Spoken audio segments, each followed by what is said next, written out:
Good evening, Julien McBain here, and welcome to my 8th Saturday vlog. And as usual, we're playing Entropia Universe while I'm vlogging. I'm just going to do the... excuse me. I think I'm coming down with a cold. I'm going to do the Argonaut quest thing here real quick. And they keep rearranging my shit here. This is kind of irritating me. It's like, I want my pet there. Stop rearranging my shit. Okay, so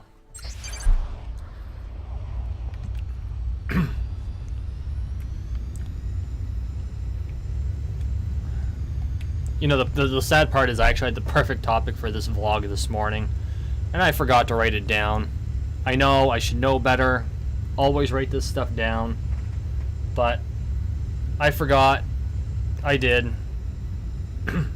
So instead, we're gonna kind of unpack something that I'm sure those who actually know me IRL are probably a little bit curious about, and I know that probably 10 or 15 of the 45 subscribers I have know me IRL. Oh, hi. So here we go, folks. Who is Julien McBain? Oh, let's not go that way.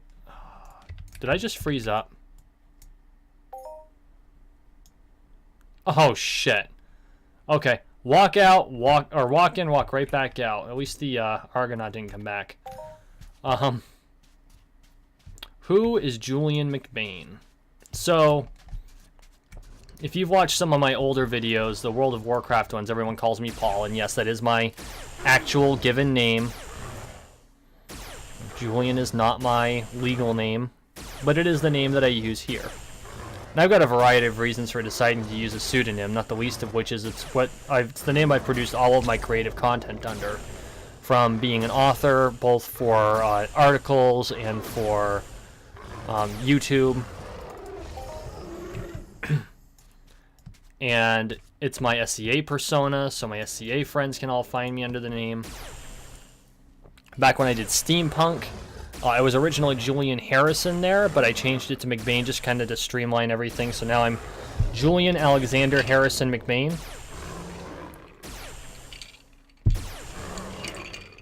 Fun fact, I'm a Baron of Sealand. I do support the Principality of Sealand, a micronation located off the British coast. Long live Prince Michael. But really, Julien came out of a couple of things. One, so the SCA, we play in the Middle Ages, and being largely of Ulster Scots descent, I needed a Scottish persona. I'm related to the Grant family via marriage, but at the time I was... I took on the McBain name after we got married, so I was married to a descendant of the McBain line, and due to family reasons decided to use her. Her family's assumption of their genetic legacy for the SCA, and so I became Julien McBain, and the family accepted me, and even after the divorce, I got the parents in the divorce, so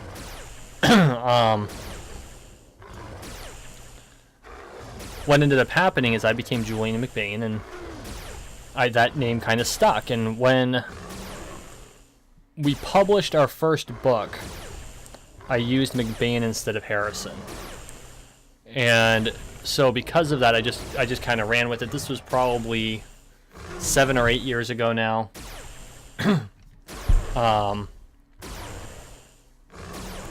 And so that started that, and I was writing some articles for a couple of online magazines. The most prolific at the time was Dr. Fantastique's Show of Wonders. And my buddy Cypher Walk is now in charge of that. He's the new Dr. Fantastique. I don't know what part of that project he's in right now, because he had to start from the ground up again. But I know he's very passionate about it. Oh my god, I'm using a 15. Well, shit. That's not what I wanted. That's... Oh my god, what a waste.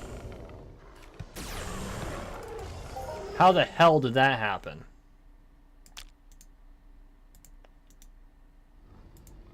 That wasn't even supposed to be in my inventory. Okay, we'll do it this way.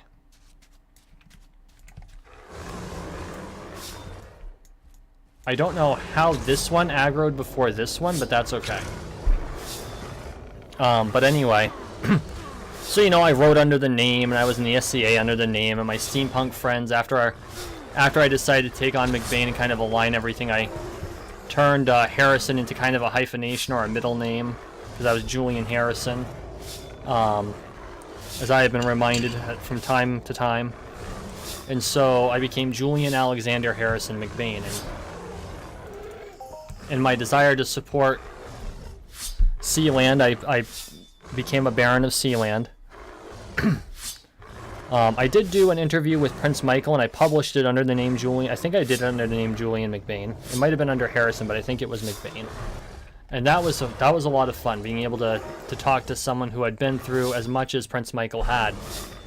Not the least of which is he actually got the Sealand got taken over by an interloping group,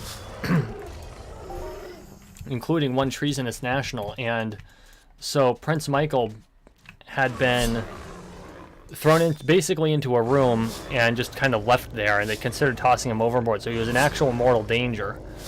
And then they deported him, and then he and his father went and took the island back, or the fortress back.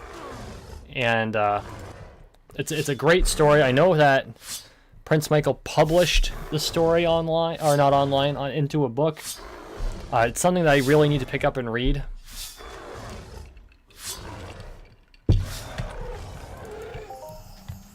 I just haven't been able to yet.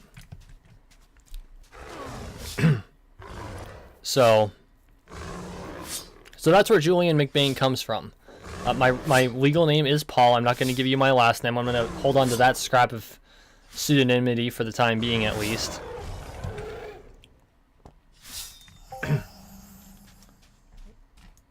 But, oh, better pick that up. But here I am. You know, I'm enjoying it. I enjoy being a YouTuber and interacting with all of you. I'm hoping that the channel continues to grow.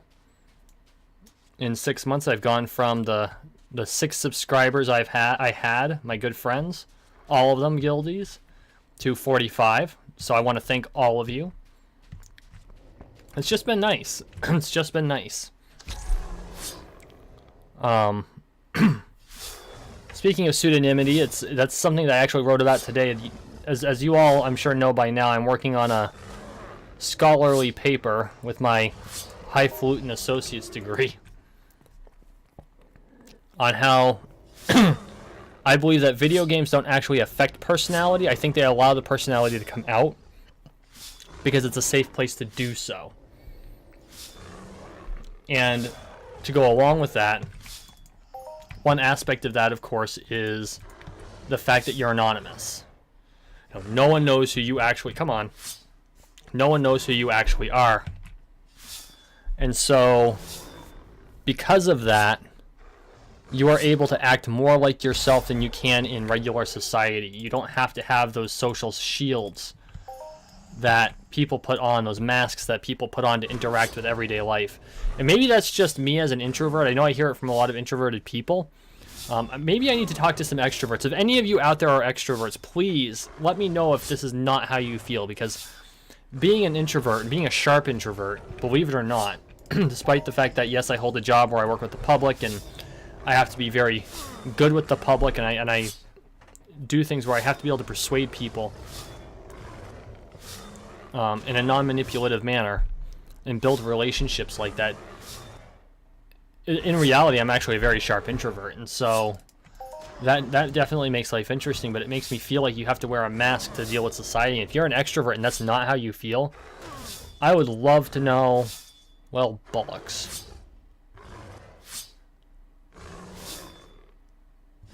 I think I might have screwed up, because all that's from yesterday.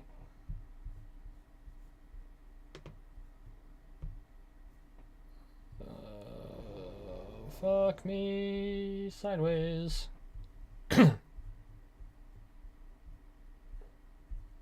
Oh no, I didn't do my last count up. I think we're okay. Oh yeah, we're okay. Okay. I thought I might end up counting stuff twice, and that would have been a tragedy.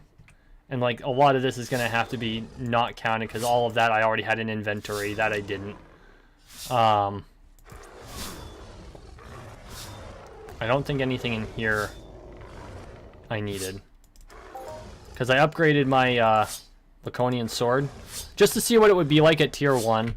Doesn't affect any of this, you can just put an enhancer in, which is fine. But enhancers are like, even though the cheapest enhancer has a 400% markup. That's bonkers. And I mean, they go by stack reduction, I get that, and I understand that, you know, people who make enhancers, and I don't know exactly the effect of the enhancer on the weapon. It might be worth giving it a shot just to see. But, good gravy, why the hell... You know, just a basic efficiency enhancer. A basic efficiency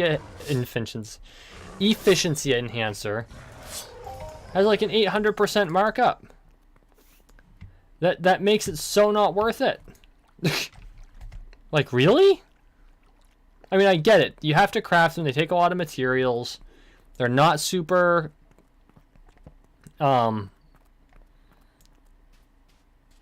They're not super available, so of course they're going to have a higher markup. And I'm starting to see why only Ubers use enhancers.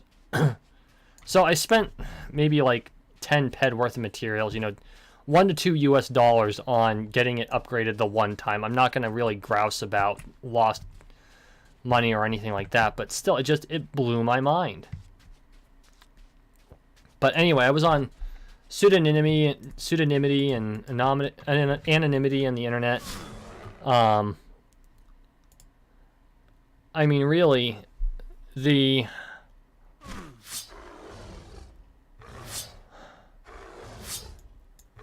we're able to interact at a certain level in game, and we're able to do it in the way that we do because the persona we have here is not the same as us in real life. Except I think that's actually kind of the opposite. I think that the persona we have in real life is the one that we put on because that's what society demands. And here in the game where there are no judges, except, you know, the ban hammer and block button. If we're a dick in our heart, we're going to be a dick in a game. We may not be able to be a dick in real life because we've got family considerations and, you know, we have to be able to maintain our jobs and keep a roof over our heads and feed our children for those of us who have them. But, I mean, realistically, if you're an asshole, it's going to come out in game because there's nothing holding you back. And so I really think that this is the ultimate platform showing us, or not showing us, but allowing us to expose who we really are to the world. And that's a powerful thing. That's an incredibly powerful thing.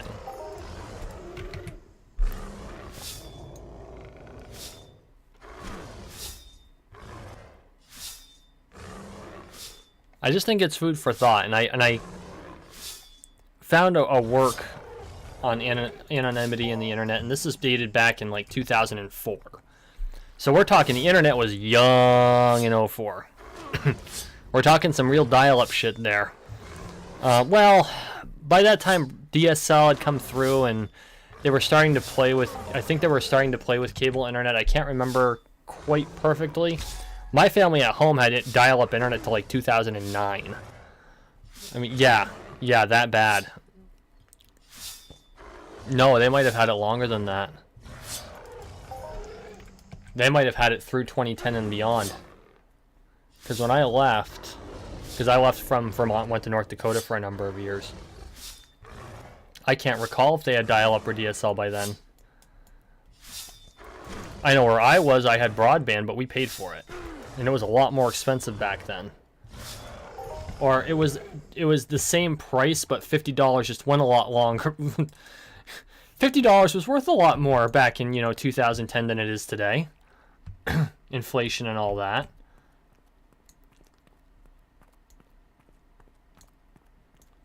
And so, but anyway, so they saw it then. And sure enough, that's basically how it is. You know, anonymity allows us to be who we really are at our core. And I think that that's very important. It's going to become very important with how we interact with each other in the future. Because, you know, I could be playing Entropia Universe here, and I could interact with someone, and I could be actually going on a hunt with my boss. Where the hell did you come from? And never know it.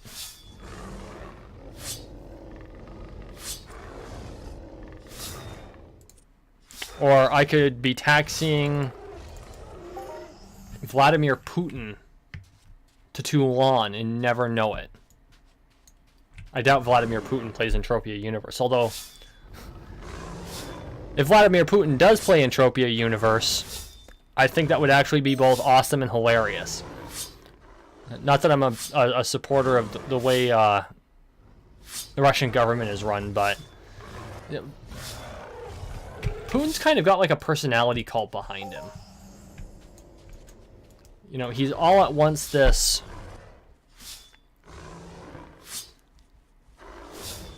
I think there's a certain aspect to Vladimir Putin, and I'm trying to remain as apolitical as possible, which is really hard when you're talking about a head of state, especially when as controversial as Putin is. He's got kind of this mystique around him, and it's almost like he's trying to generate a cult of personality around himself, and he does it by, you know, numerous photo ops, you know, riding bears shirtless and stuff like that. But for all that, he spent a lot of his life, and even today, he's basically like the anti-USA. And I don't mean that he's necessarily a hater of the US, but as far as influence goes, he remembers a time very vividly when the US and the USSR were strategic opponents. And I think a part of him, and if Vladimir Putin is watching this, one, I'd be in shock, and two, correct me, preferably without killing me. I think to a certain extent he misses the chess match between nations. I think that's what it is. If I had to guess, and I am no expert on Putin's psychology, I think he misses the chess match between nations. And now he's the head of state. Right? Before he was a member of the KGB, now the FSB. That did a lot of the field work. But even with all the tensions and all the danger that life was fraught with during the Cold War, when you live in a kind of a circumstance where anything can happen at any time, there's a certain level of adrenaline that you live on a day-to-day basis. And I have the feeling that he loved living on that kind of razor edge.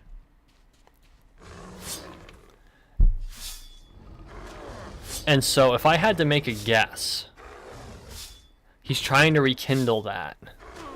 And of course, in a lot of ways, you know, NATO doesn't want to play ball with him because, you know, peace is good. Peace is good for profit.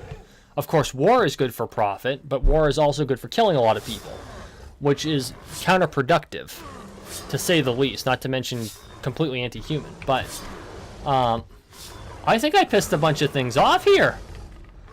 Too much time talking. This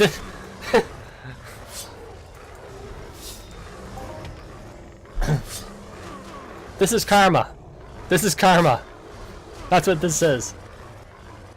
Let's chew through these guys. Shit. It's because I mentioned Vladimir Putin.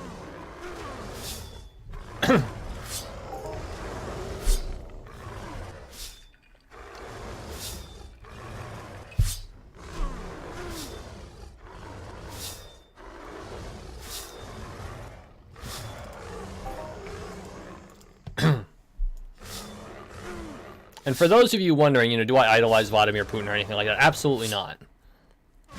Absolutely not. I think he has I do respect him. I have a great respect for him. I have a great respect for his strategic planning. He he understands and knows how to execute realpolitik. The Otto von Bismarck's concept of realpolitik, or realpolitik. And I don't know how to pronounce that quite properly with the accent. But I think he has a firm grasp on Machiavellian tactics. And he's very good at it. Four of the bastards, great. Like, one of them just, like, came out of the ceiling. And so I have to respect that, because I've read The Prince several times. I read The Art of War. It's obvious he has too. And I can't not respect his ability to execute it. That doesn't mean I have to be a fan of him.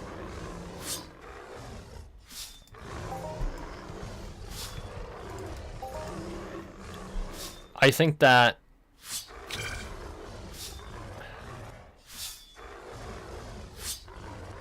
for as long as he's president of Russia, and Russia I think has 10-year terms, so I don't know how long his term is going to be. And if he rotates back into prime minister again, he will always be a dangerous adversary, and on the occasion that we're aligned on something, he'll be an even more dangerous ally. Because I think there are things that the United States and Russia could find themselves allied on. Right now, of course, we're not seeing any of them. And I could be absolutely, way out in left field on this, but I think that it's possible that something could crop up where we find ourselves in a situational alliance. And that's what it would be, is situational, at least for the time being. And so, if that were to occur, I would have to think that we'd have to be very careful. I'm not talking about the Russian people. Every Russian person I've met is awesome. They are some of the nicest, most polite, best humored, laid back people I've ever met. Which is odd, really, because when I was a kid, the Cold War was still on. I mean, it was winding down. Perestroika had started to set in, and I think, was it Mikhail Gorbachev? I think it was Gorbachev. The Berlin Wall was still up. There were still two Germanys. I'm like totally showing my age here. It was the end of it. The wall came down when I was 6 or 7. But, I mean, there was still tension. And although the Cold War was winding down, the chances that something could go off and suddenly the Cold War would get very hot was still a very real possibility. And it was funny because there was a time, members of my cousins had taken in it was after Perestroika. I don't know if the Soviet Union had collapsed yet. I think it might have. I think it was just after the collapse. It might have been just before or just after the Soviet Union became defunct.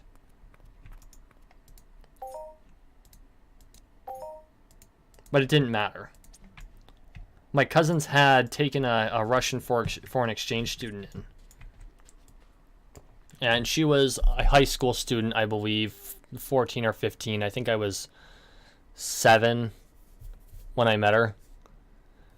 And of course, in school and in the news, right up until the end of the Cold War, it was always, you fear the Soviets, the evil Soviets. And here I am sitting in a car in the back seat, heading to the beach with a Russian teenager. And I didn't know what to make of it. She was like the nicest person in the whole wide world, and I kind of feel crappy because for probably the first hour, I was terrified of her. Not that I let anyone know about it.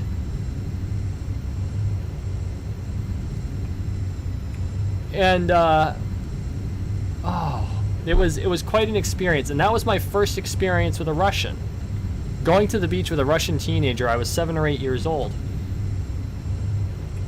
And just the nicest person on the face of the planet. The absolute, and every Russian I've ever met is like the nicest person on the face of the planet. So I have absolutely nothing against Russians. I love Russians.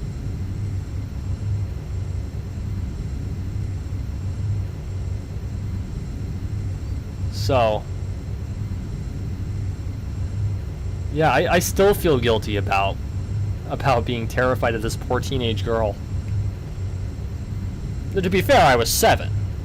Okay, so I was still very impressionable. I was barely out of my formative years, but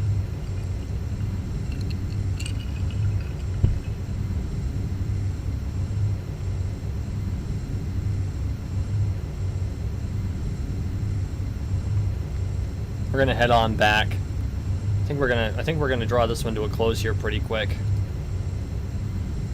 I hope I didn't bore you with my stories or talking about Vladimir Putin. That wasn't really where I planned on this vlog going, but I guess the point of the vlog is, unlike like my regular Entropia videos where I usually have like a focus, or my other videos where I'm just playing the game,